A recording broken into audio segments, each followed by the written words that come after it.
काहो डीजे रंजन राज कहाँ गाँव पड़ता है कुमड़ार चौर मिक्स काहो डीजे रंजन राज कहाँ गाँव पड़ता है कुमड़ार चौर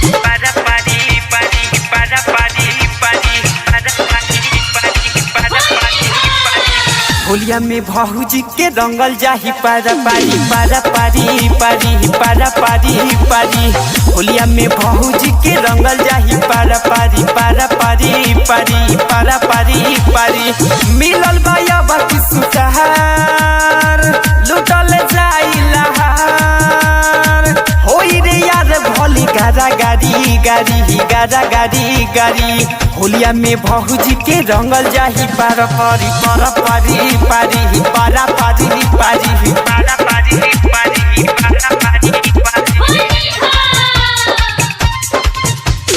काहो डीजे रंजन राज कहाँ गाँव पड़ता है कुमड़ार चौर काहो डीजे रंजन राज कहाँ गाँव पड़ता है कुमड़ार चौर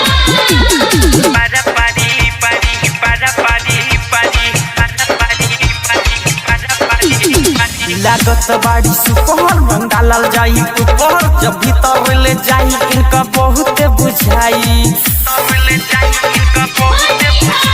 लागत बाड़ी सुपहर रंग डालल जाई ऊपर जब भीतर ले जाई उनका बहुत बुझाई लागला निक बड़ी चाल छुए के मिली असोगाल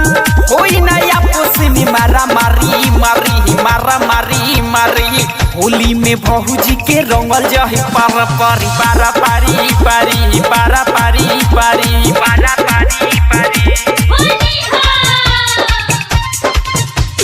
काहो डीजे रंजन राज कहाँ गाँव पड़ता है कुमड़ार चौर काहो डीजे रंजन राज कहाँ गाँव पड़ता है कुमड़ार चौर पारा पारी पारी पारा पारी पारी पारा पारी पारी पारा पारी पारी बावे ना केहू घरे रंग डालल जाई खड़े प्रकाश तू संगे चल मिथिलेश के मन करे प्रकाश तू संगे चल मिथिलेश के मन करे बावे ना केहू घरे रंग डालल जाई खड़े प्रकाश तू संगे चल मिथिलेश के मन करे सोनू सावरिया सुने यार बाबे पलान बरिया